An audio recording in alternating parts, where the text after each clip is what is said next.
diz no Hexagrama Entusiasmo que a música tem o poder de dissolver as tensões do coração e a violência das emoções sombrias. Diz ainda que a música era considerada como algo sério e sagrado que purificava o sentimento dos homens. A música criava assim uma ponte para o mundo invisível.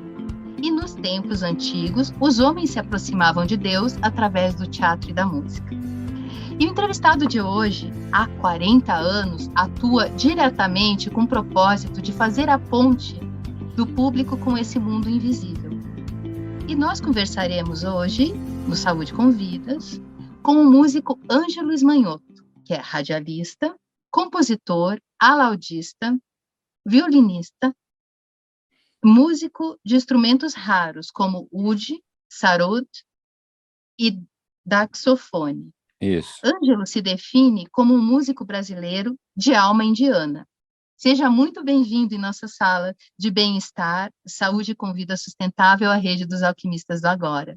Ângelo. E eu é que agradeço, Carla, teu convite, é muito legal poder falar do nosso trabalho, assim, eu espero que a gente faça, possa esclarecer muitas coisas, né, que a gente faz e tem algumas coisas, assim, bem interessantes nesse campo do estímulo sonoro, né, nas pessoas, no ser humano.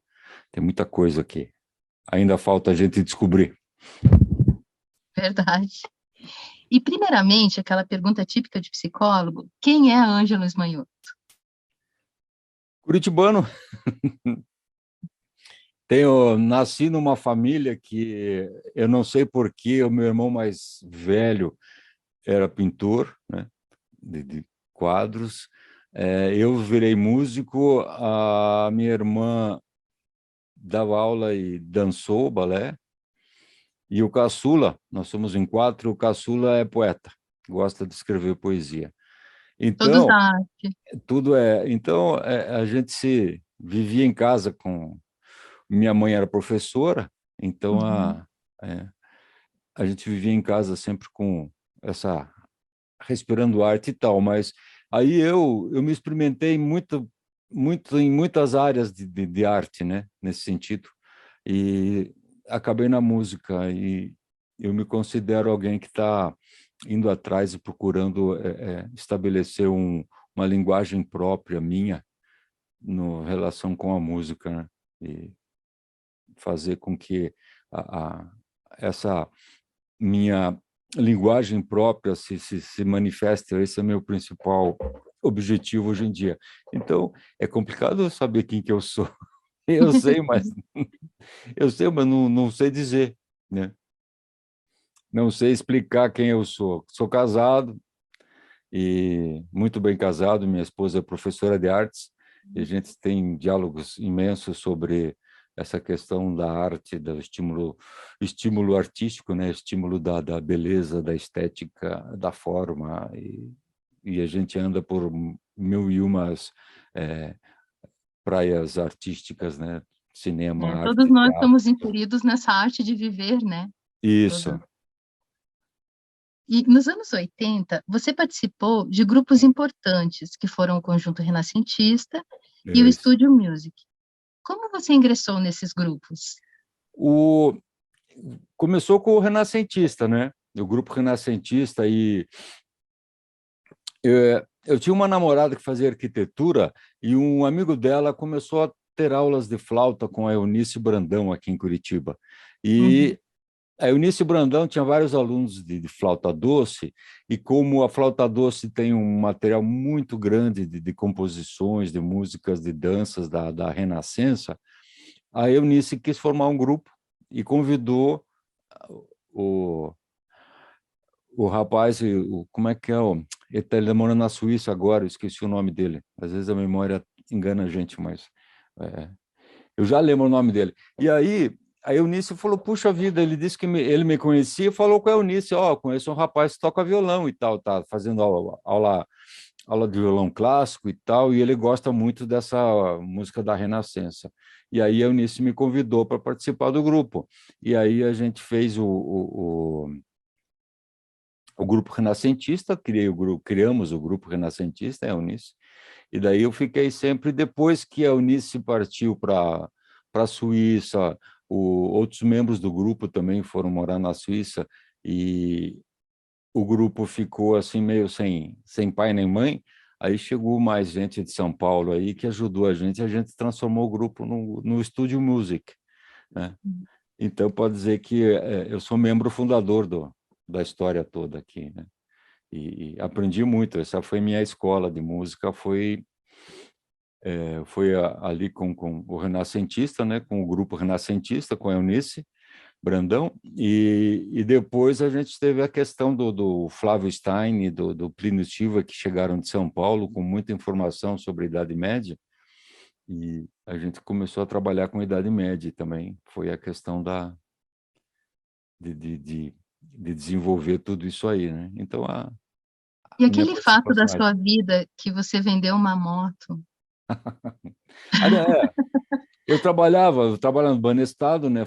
Trabalhava na digitação do Banestado, e daí comprei uma motocicleta, porque eu tinha que me ir voltar no coisa.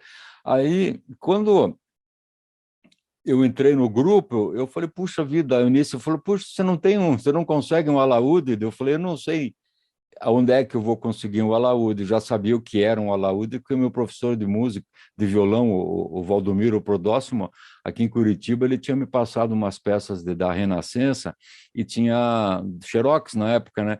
E aí tinha o xerox, e na foto tinha o pessoal tocando alaúde. Aí eu falei, puxa vida, onde é que é? Daí o Nício falou, olha, no Rio de Janeiro tem luthier que faz, que constrói.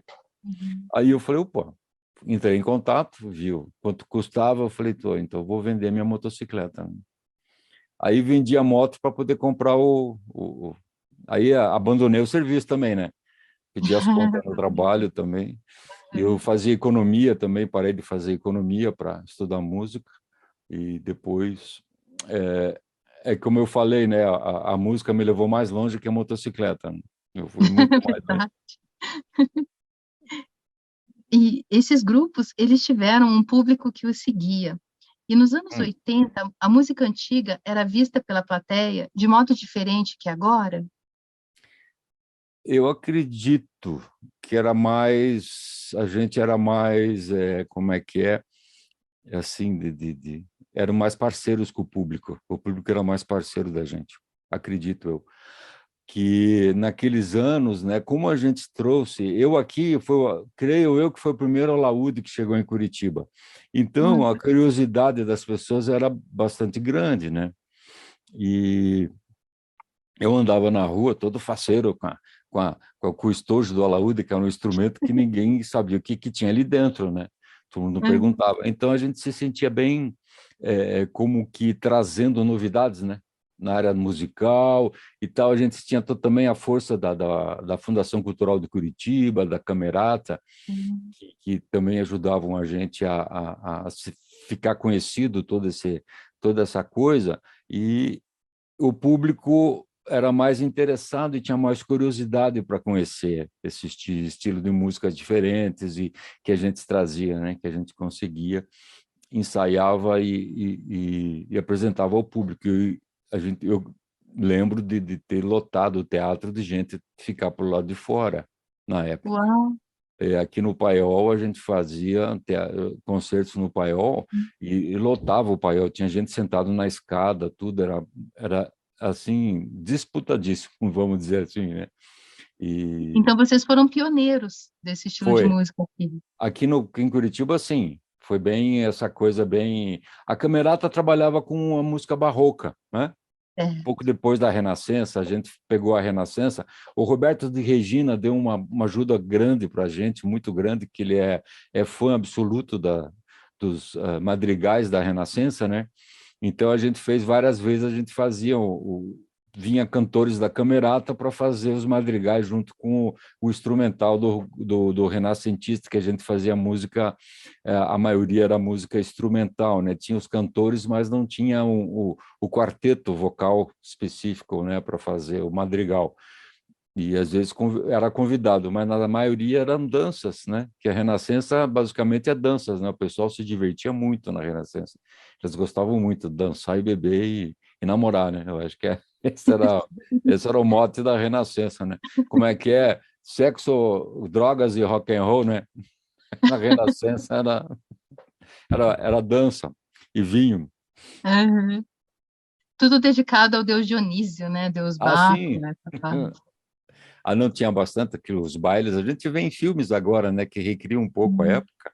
Então dá para sentir como é que era o clima da Renascença, assim, dos e tem muita música que é bem são cômicas, são músicas bem alegres, são coisas bem para cima. Uhum.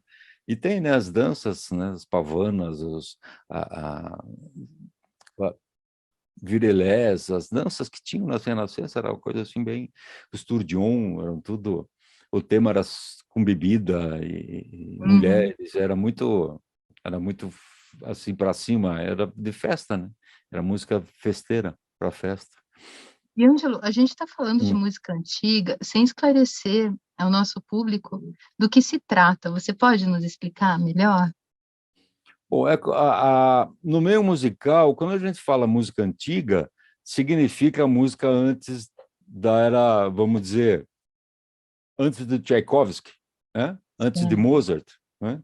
Porque de Mozart, vamos por de Mozart para cá, a gente já começa a falar de música clássica, né? Os compositores Mozart, Tchaikovsky, Beethoven, Brahms, todo esse pessoal que o Bach fica um pouquinho antes de Mozart, entende? Então é barroco. Então a música antiga vem ali do quase finalzinho do barroco para trás, né? Para a Idade Média, lá para o ano 1000, ano 900, 800, que é quando a gente tem as primeiras partituras, né? Que não tinha jeito de gravar a música e tinha que escrever a música. E a partitura tinha os neumas, que era assim muito musicólogo está traduzindo ainda alguma coisa transcrevendo nessas músicas que não tinha a Uhum. partitura como a gente conhece hoje em dia, que é bem hoje em dia uma partitura de música você consegue tocar o que era escrito, o que as notas musicais utilizadas, né? Os instrumentos também não tinham, os instrumentos não tinham uma fabricação muito precisa, né? Os instrumentos não afinavam direito, então a voz era o instrumento principal de todas as músicas. Isso antes até chegar ali no por isso que o Stradivarius, né? O Yamatis, tem Uhum. mais outros construtores de instrumentos, de violino, no caso. Dali Uhum. para frente é que os instrumentos começaram a se tornar é, performáticos e poderem estabelecer um padrão de música instrumental. Mas até então os instrumentos faziam um fundo para o canto. Então a gente pode dizer que música antiga você tem muito mais música vocal do que música instrumental, né? E a música ali, música clássica, as grandes orquestras e tudo aquilo você consegue.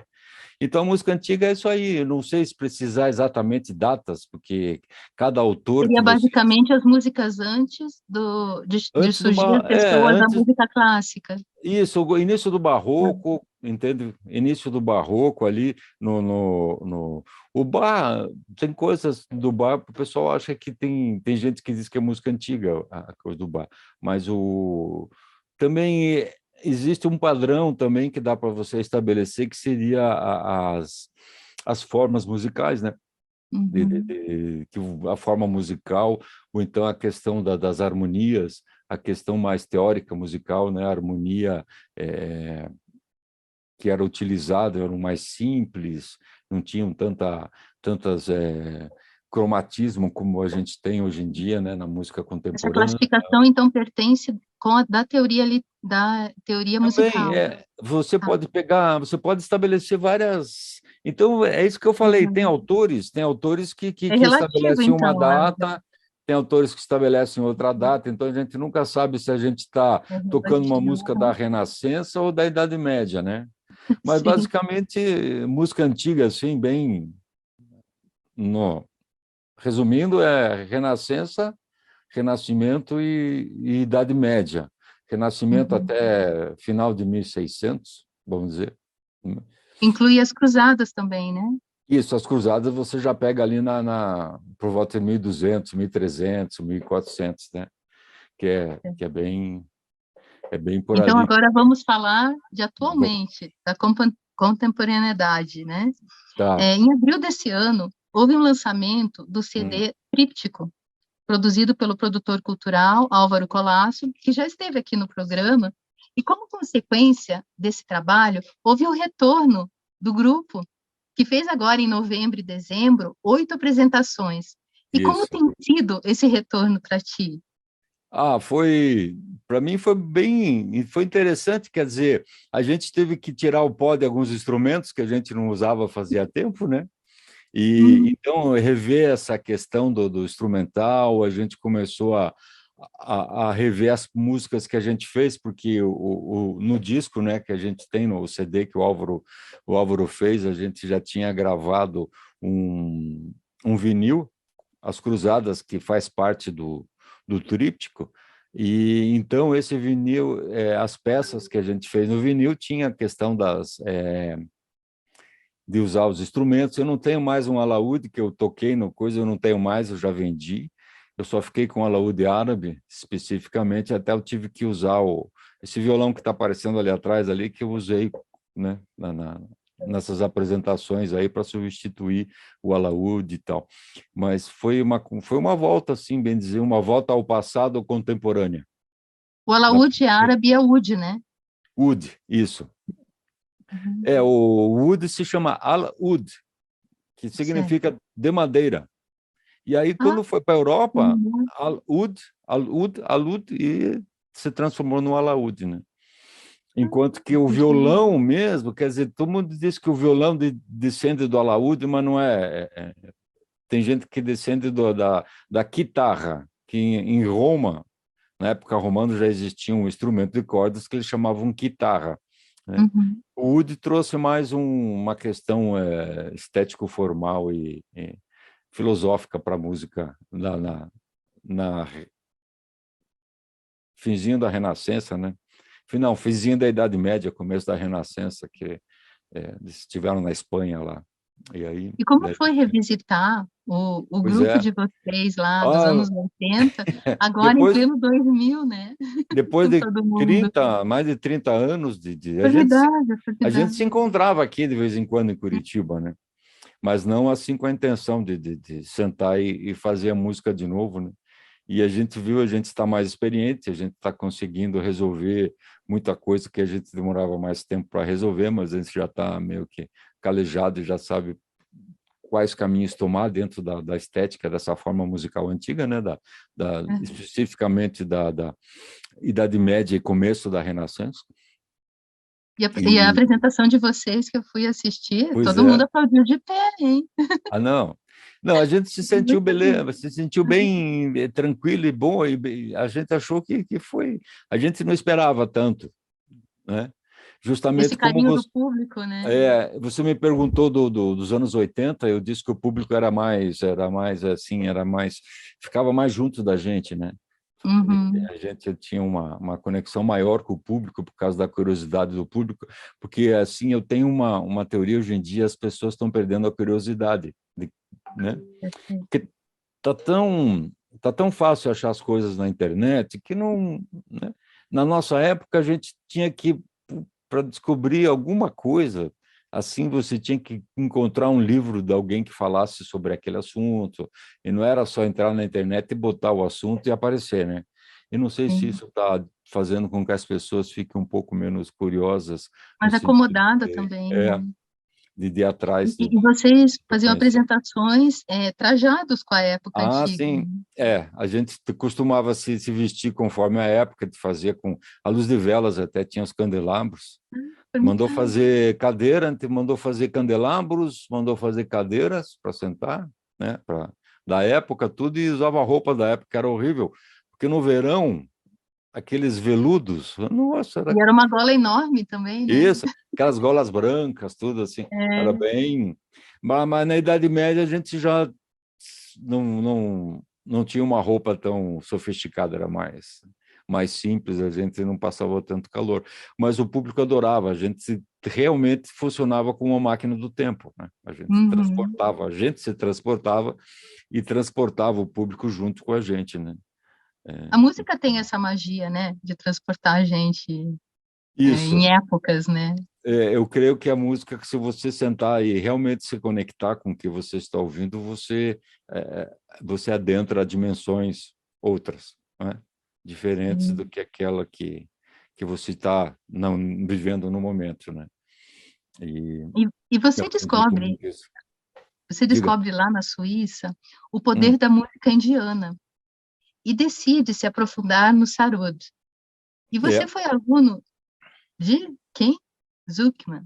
Ken Zuckman, né? Ele é E, considerado E a gente foi, eu pagava minhas aulas com o Ken Zuckman fazendo babysitter olha, para ele tinha 3 filhos pequenos, e aí, quando ele viajava, e a Silvia também não podia ficar e tal, eu que fazia babysitter para as crianças. E eu pagava as aulas que eu tinha, pagava com babysitter. E às vezes eu era convidado para tocar com ele, não. Tocava tampura, né? Não tocava sarude, fazia sim. a tampura, que é aquela base, uma base sonora para o músico improvisar em cima, né? Tocar o raga em cima. Então, aí mas foi assim uma coisa bem. Eu não tinha intenção de ter contato com a música indiana, caiu no meu colo assim de uma forma tão estranha que eu falei, eu não vou perder essa oportunidade, né? Porque eu Claro. vi que a música indiana podia me trazer e me trouxe um posicionamento diferente daquele que eu tinha aprendido, estava trabalhando, tudo isso. E a música clássica da Índia coloca uma outra maneira de você trabalhar com música, né? Então era isso que me interessou bastante com essa interação, essa questão de E ainda trabalhar mais com um com grande todos os mestre, tipos. né? Ah, sim. Não, ele é fantástico, ele, né? A gente Sim. conversa, de vez em quando a gente conversa ainda. E, mas foi uma coisa assim bem...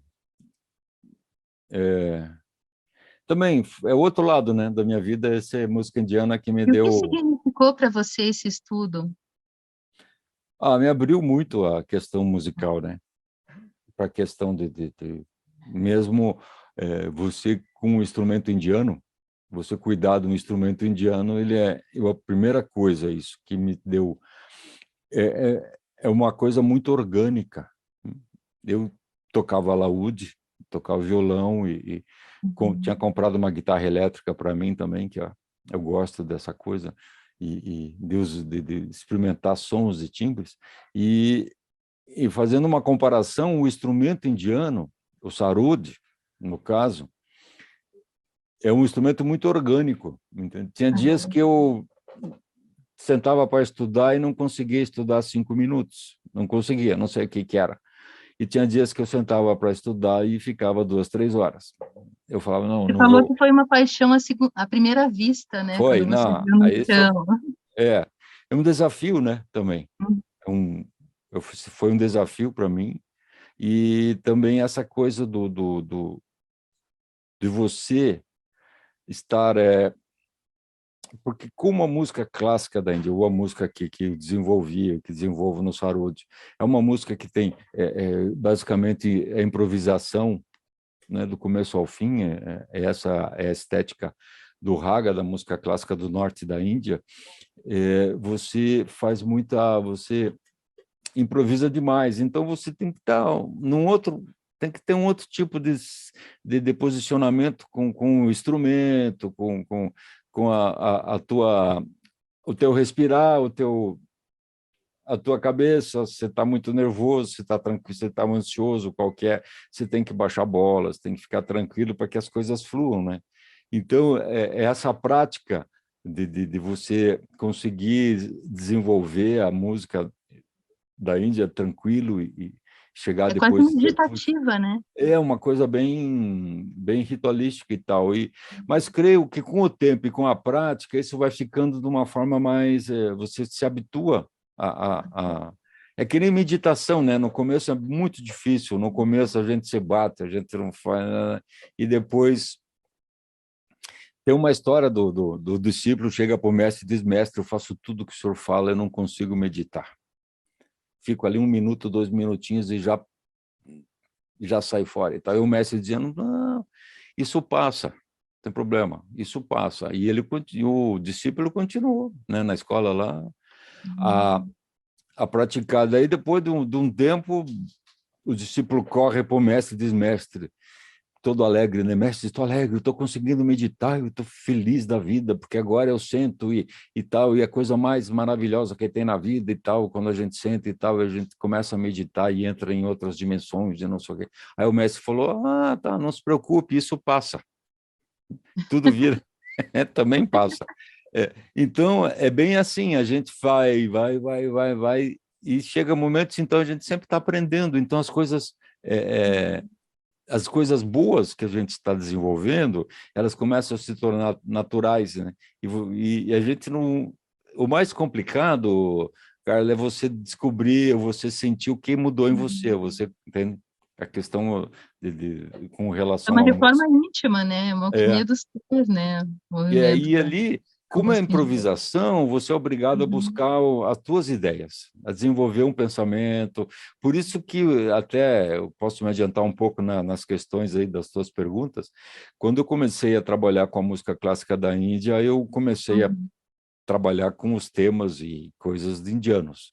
Mas depois eu vi que, não, vou começar a misturar coisas do meu país, né, do Brasil, Daí você basicamente. trouxe as cantigas de roda, né? Isso, eu comecei a Tocar. usar a cantiga de roda, porque a música clássica da Índia, essa do norte da Índia, o raga, ela procura descrever situações, né? Então, tem raga para ser tocado de madrugada, de manhã, depois do almoço, no meio da manhã, tem raga que fala sobre as monções, as chuvas, né? Então descreve situações, descreve paisagens, descreve relacionamento entre duas pessoas, e como eu vi que as cantigas que a gente tem aqui, tem muita coisa que são sentimentos universais, né, da cantiga. Sem dúvida. Teresinha de Jesus, né, que procura alguém, foi ao Uhum. chão e alguém vem ajudar, né, o primeiro fez isso. Então, o relacionamento das pessoas, tem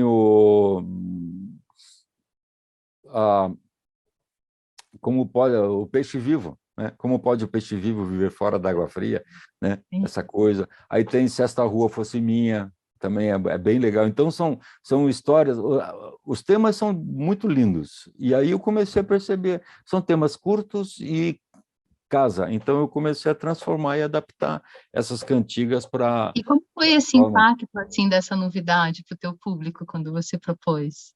Eu Como tive, você foi sentiu? muito legal. Teve gente porque como eu faço a improvisação, eu utilizo Uhum. o tema da cantiga, né, que eu estou Ah, improvisando no final no final da música, né, que a gente fala o diálogo, é a parte mais rápida da música. E aí eu vejo que as pessoas assim elas se modificam, né? Que elas dizem, opa, eu conheço essa música de algum lugar. E aí teve uhum. muita gente que falou, cara, foi a coisa mais gostosa que eu vi, foi muito bom, porque a gente começa a viajar, a gente começa a se deixar levar pelas melodias que você está improvisando, e de repente aquilo acaba num lugar que a gente conhece, que a gente já esteve, que é muito... é um lugar, é nossa casa, né? É uma coisa assim que fez parte da minha vida, que faz parte da minha vida e que me traz lembranças da infância, toda aquela coisa Sim. assim.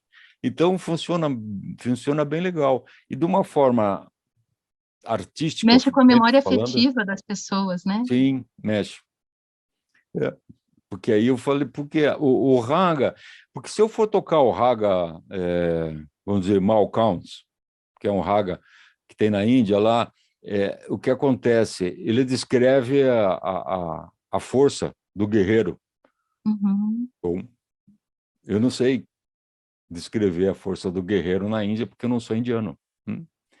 Tem outro, Perfeito, não tem a referência, né? é, tem A outro raga que referência descreve o masculina. movimento do barco no rio Yamuna. Eu nunca andei no barco no rio Yamuna, então, né? Pertence a eles, né? E tem o Meg Mayar, que é um raga que é composto baseado nas monções da Índia, né, que são fortes lá, as chuvas.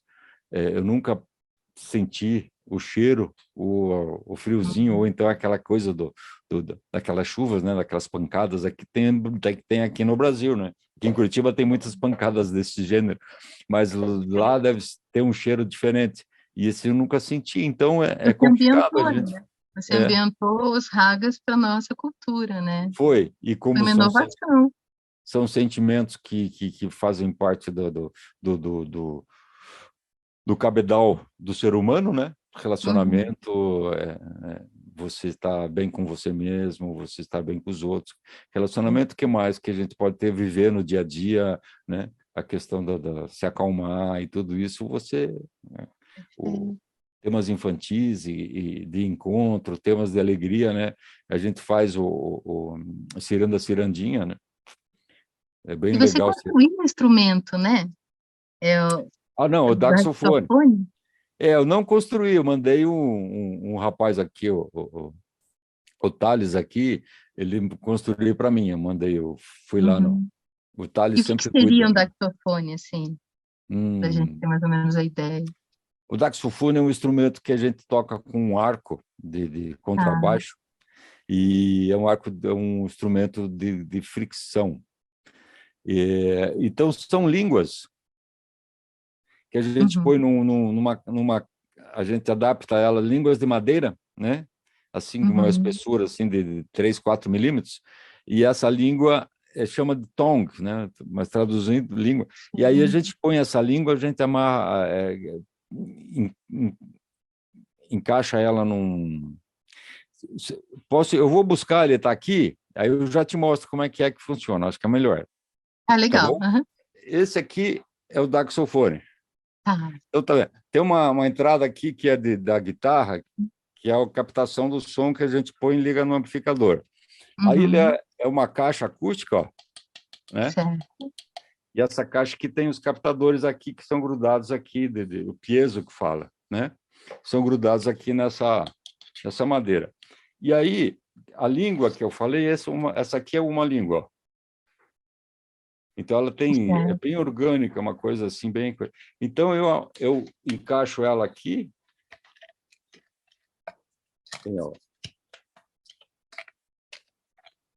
só um pouquinho, com o coisa aqui. Então, ela... E depois, com o arco, eu vou Ah, friccionando vai aqui, ela vai, tocando. né? E aí eu tenho uma outra madeira que chama o Dax, que eu vou, porque assim, se você diminui o tamanho eu estou com o arco aqui, ele está vibrando, né? Vibra toda a Tá. madeira. Se ele vibrar toda essa extensão, ele dá uma nota bem grave.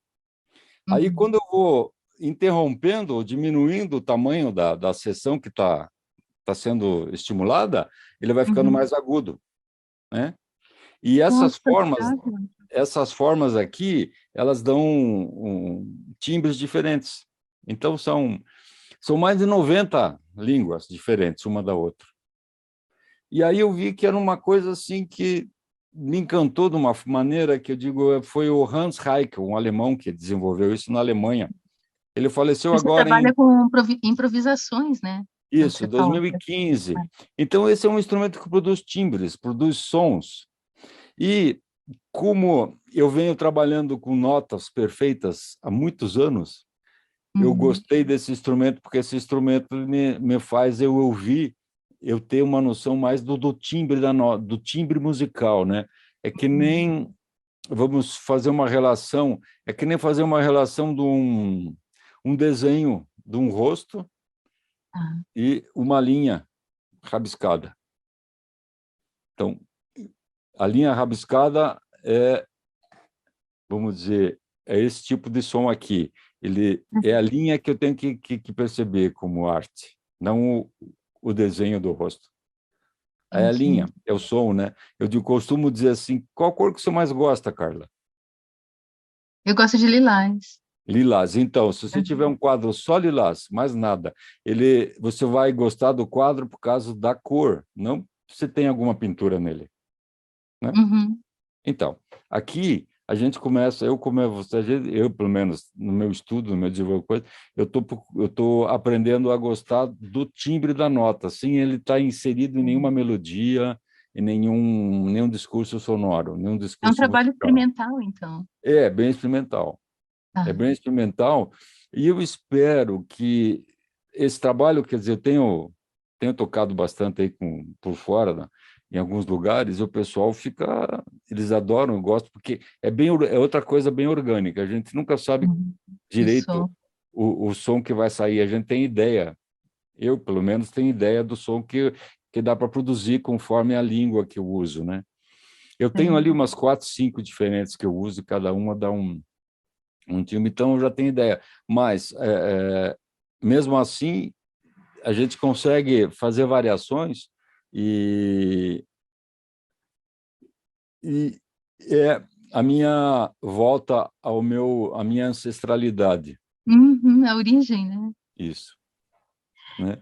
Onde não existe Tem uma um... frase tua que me deixou bem curiosa, que é assim, ó, para você criar o som, é preciso agredir o silêncio. Como Sim, acontece esse processo? essa frase na Índia eles têm essa... Uhum. Eles dizem que o, o silêncio, o silêncio é som, mas ele está guardado. Você tem que agredir o silêncio para esse som ser liberado, né? Certo. A Então, ideia é de que o vazio contém tudo, né? E isso daí é... é bem nessa questão, só que Uhum, é mais sonora, né? Então você tem certo. esse silêncio e a gente já está sabendo aqui, está provado que a gente não existe na Terra, no nosso planeta, não existe o silêncio absoluto, né? Perfeito. A gente não consegue ficar em silêncio absoluto nunca. Mesmo naquelas câmaras, como é que chama?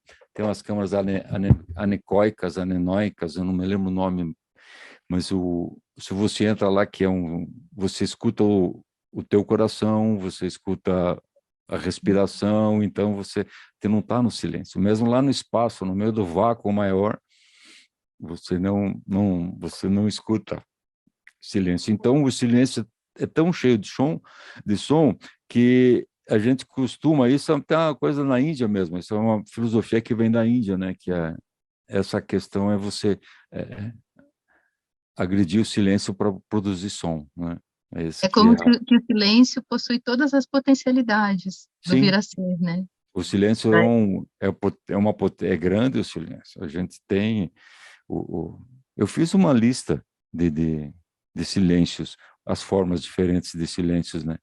E até o silêncio é sólido. Para mim, eu considero o silêncio como uma coisa bem sólida, né? E é Uhum. gozado quando você está conversando com alguém e alguém faz silêncio, impacta.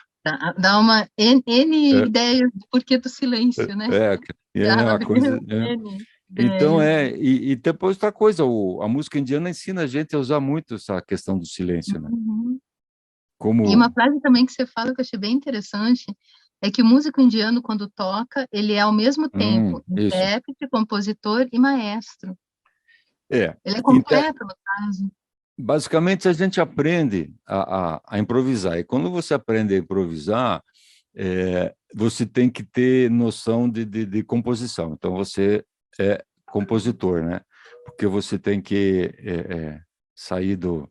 Você tem que sair de uma nota, tem que fazer uma melodia, tem que completar, tem que fazer a voltinha, tem que voltar para aquela outra nota. Então, isso acontece na hora, você não escreve antes, né? Não tem nada escrito. E existe sim os temas, que nem tem os temas das cantigas, os ragas têm ragas que já tem um tema escrito, desenvolvido, mas a maioria é improvisação. Depois, maestro, porque quem faz a melodia, quem toca a melodia num conjunto de música indiana, esse, esse músico, ele é que rege, ele que dá quanto tempo, você apressa o tempo, se o ritmo fica mais lento, mais rápido, né? Se mais forte, mais fraco. É como o maestro que vai dando o andamento na orquestra, né? Que vai dirigindo a orquestra e pede mais som para a orquestra, então abaixa, né? Todo mundo vai lá para o silêncio. Então, por isso que a gente se sente assim, e o intérprete, porque a gente tem que fazer, quanto mais bonito o som no instrumento, melhor. Então, a gente tem que ser um intérprete bem sutil, fazer o silêncio nas horas certas, gritar nas horas certas, entende? Ser agressivo, ser dócil, ser sutil. Então, tudo isso faz parte da nossa interpretação, né, musical, né? Ao teu ver, o que o Ângelo faz a Hum. diferença para nos ajudar a co-criar esse nosso novo futuro como alquimista do agora? Tá, bem legal. Isso aí falou assim. Eu tenho aqui comigo que a gente está escutando menos. Hum. A gente tem visto que, no mínimo, o pessoal fala assim, as músicas hoje tem que ter no máximo 3 minutos, porque é o que as pessoas aguentam, né? Mas isso é uma imposição das mídias aí, de Bandcamp, Spotify, essas coisas assim, que eles querem, eles não têm muito, não sei como, mas arquivos muito grandes de musicais, eles não iriam suportar a demanda, né, da quantidade de gente que deposita ou que coloca o seu trabalho de música lá. Então, mas mesmo assim a gente está perdendo a oportunidade de escutar, e escutar, se conectar com a música ou se conectar com o som, né? Como eu estou falando assim, se conectar apenas com o som, isso já transporta a gente para outra dimensão. E, e como isso está acontecendo de uma forma mais intensa, dia a dia, a gente está perdendo certas arestas dos nossos estímulos. A gente se estimula menos nesse sentido, e a nossa imaginação fica um pouquinho menor, né? A gente não relaxa, a gente passa pelas coisas, a gente a gente aprende a passar rapidinho nas coisas, a gente não está aprendendo a se fixar em determinadas coisas para continuar apreciando aquilo, né? Como é que aquilo funciona, e como é que eu me relaciono com esse som, como é que eu me relaciono com essa imagem. Hoje em dia tem muita imagem que substituiu esse estímulo sonoro. Existem concertos na Europa que são realizados no escuro Uau. total. Nenhum músico que toca tem alguma luz, tem alguma coisa, nem ele sabe. Nem ele, quer dizer, ele sabe o que está fazendo, mas ele não consegue ver ninguém vê ninguém, você só escuta. É só uma questão mesmo Daí de estimula escuta. também outros órgãos de sentidos nossos, né? Ah, sim. A imaginação, você não sabe o que acontece. Vai longe. E a gente John Cage costumava dizer que ele tinha uma coisa que eu assim abraço ele nesse sentido, que é fazer com que as pessoas escutem, né, uma música pelo som que a música produziu, pelas harmonias, pelo encontro, pelo desencontro, pelos timbres dos instrumentos, né? Não se eles estão querendo significar alguma coisa, né?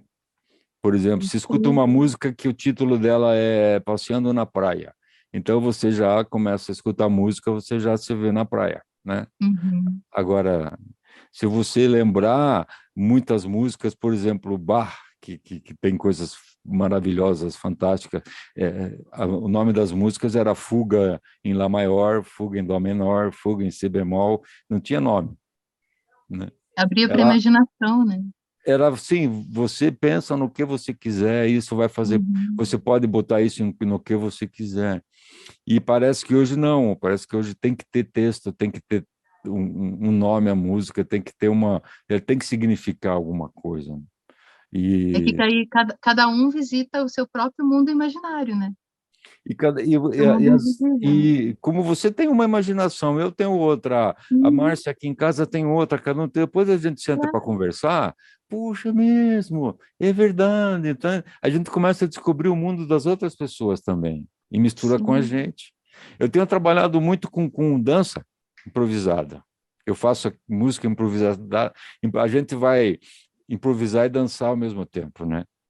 E não é só música, é som, né? A gente vai produzir timbres sonoros e ritmos para que as pessoas dancem.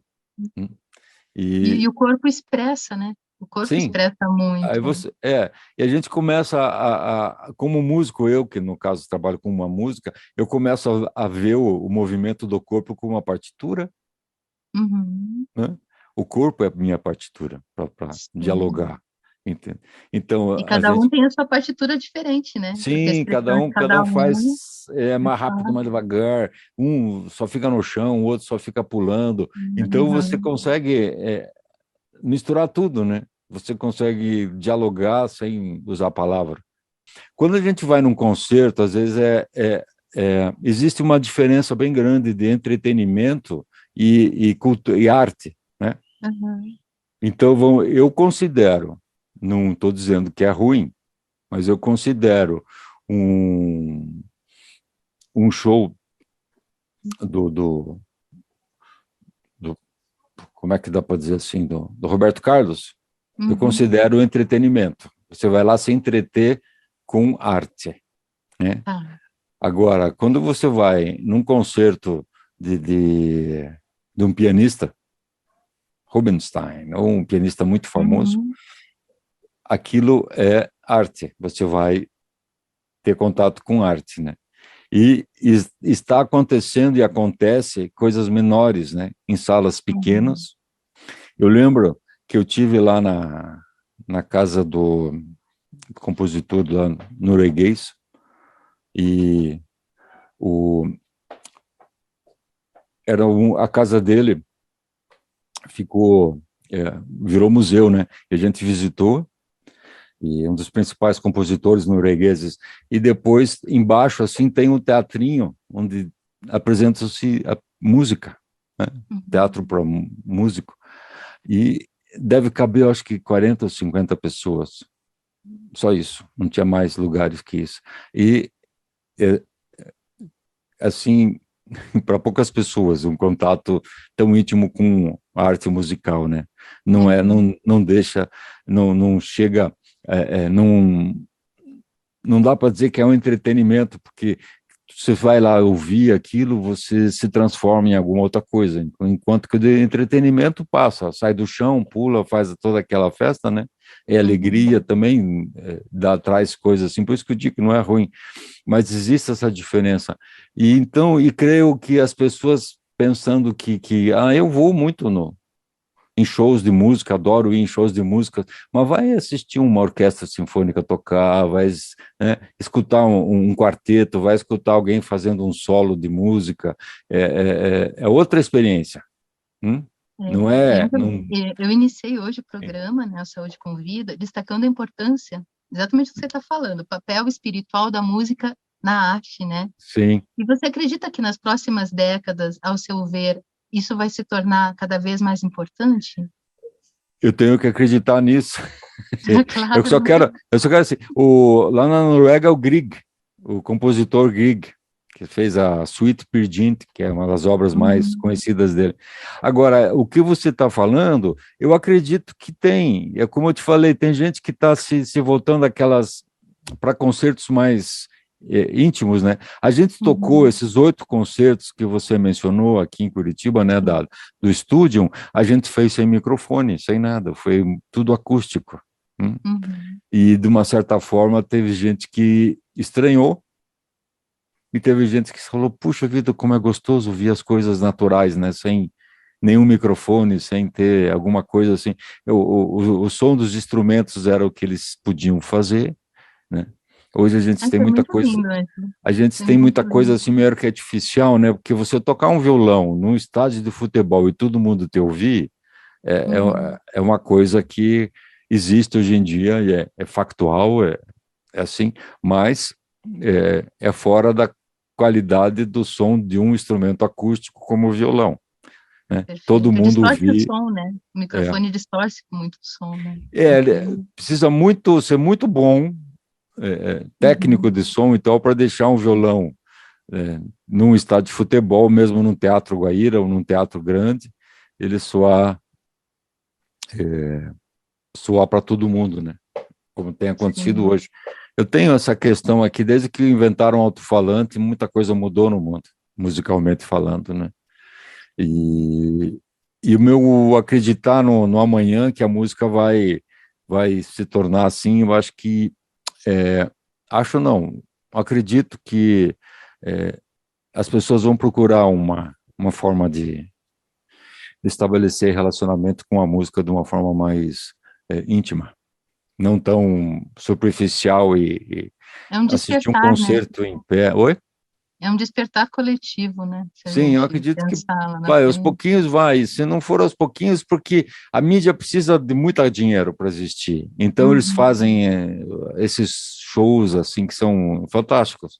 Lollapalooza, tem outros uhum, a Live Aids, esse, né, que reúne muita gente e é um encontro assim, começou com o Woodstock, né, na década de uhum. 70 lá, e mas foi o primeiro, depois teve da Ilha de White também, que foi bem grande, e depois começou a ter outros.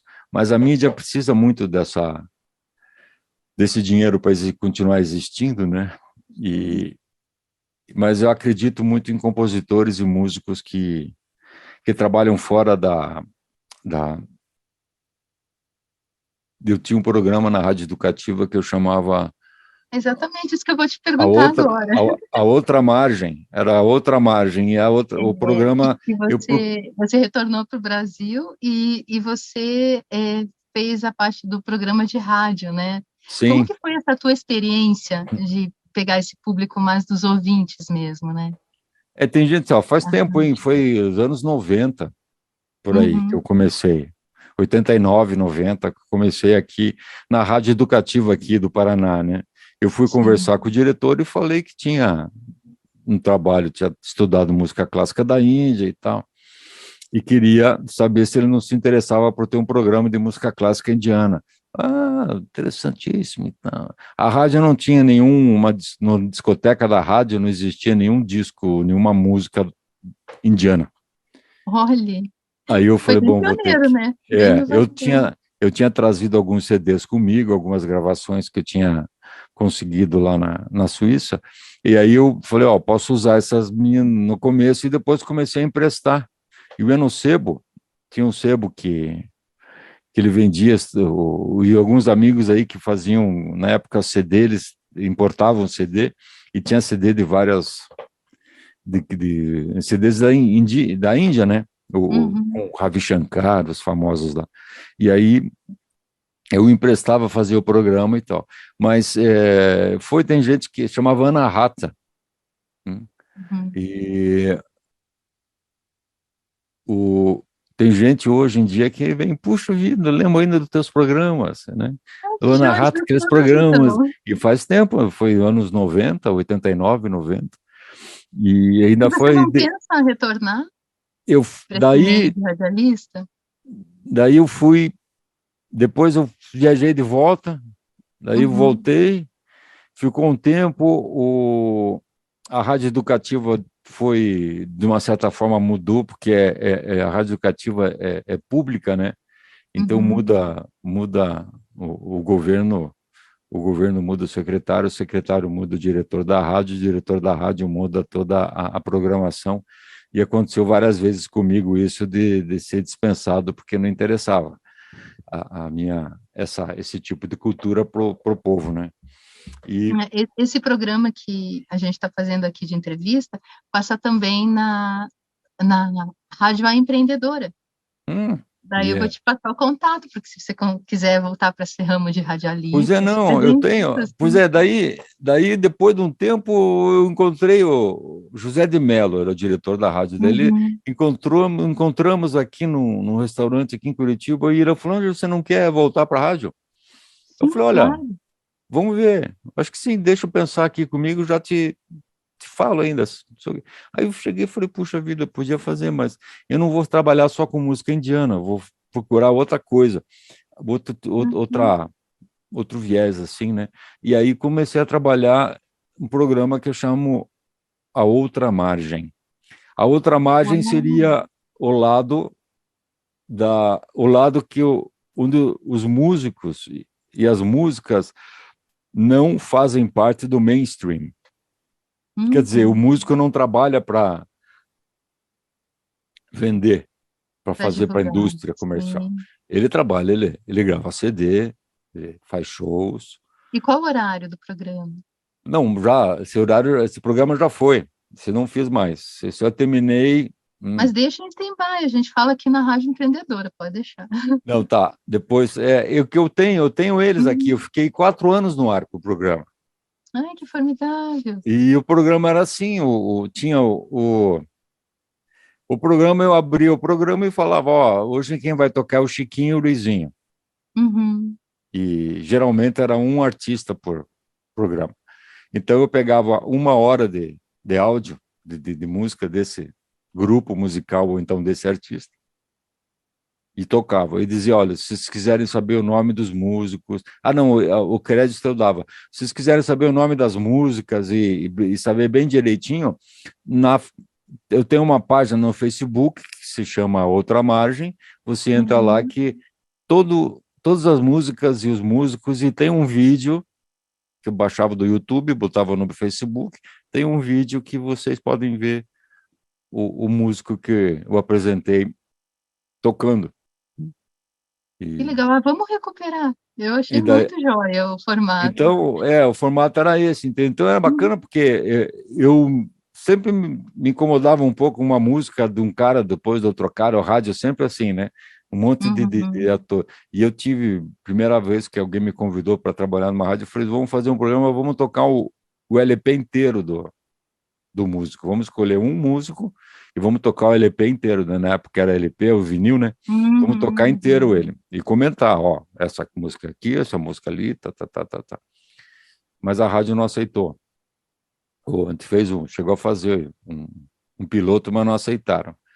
Aí depois eu parei com a rádio educativa, eu saí porque mudou o governo mudou a política da rádio, e antes que eles me mandassem embora, eu pedi as contas. Eu nunca ganhei nada, eu sempre fiz voluntário. Nunca ganhei um tostão com programa na rádio. Não, mas vamos conversar, sim. Tá. Na verdade, nosso tempo está finalizando, eu estou adorando conversar contigo, tá? E eu deixo, assim, o convite para quando tiver uma outra apresentação do grupo, quando tiver alguma novidade, você vir aqui no programa falar com a gente, né? Ah, sim, cara. Eu tô preparando aí uns concertos aí com peças minhas, que é bem... aquilo que eu te falei, né? Preparar para uma escuta, né?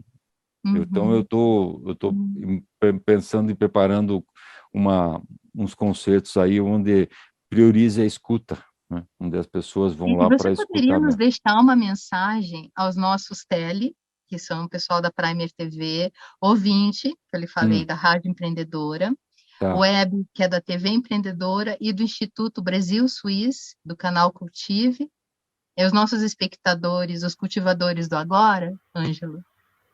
Deixar uma mensagem. Escutem mais, com mais atenção, né?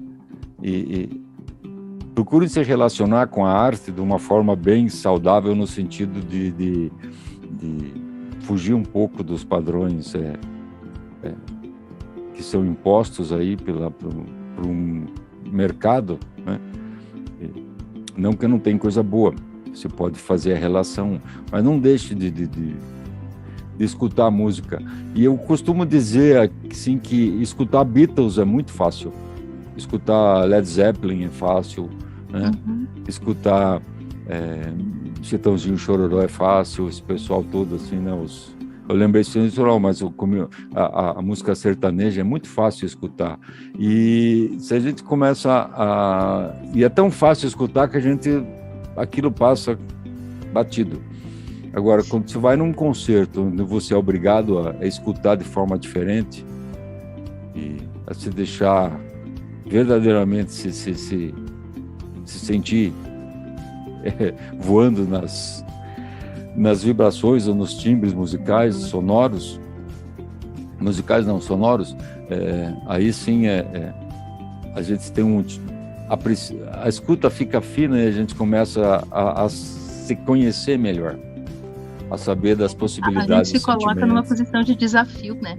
A gente Sim. sai da zona de conforto. É isso que eu digo, eu gosto de fazer isso. Nos meus concertos, eu sempre desafio as pessoas a irem além do ficar sentado e escutando.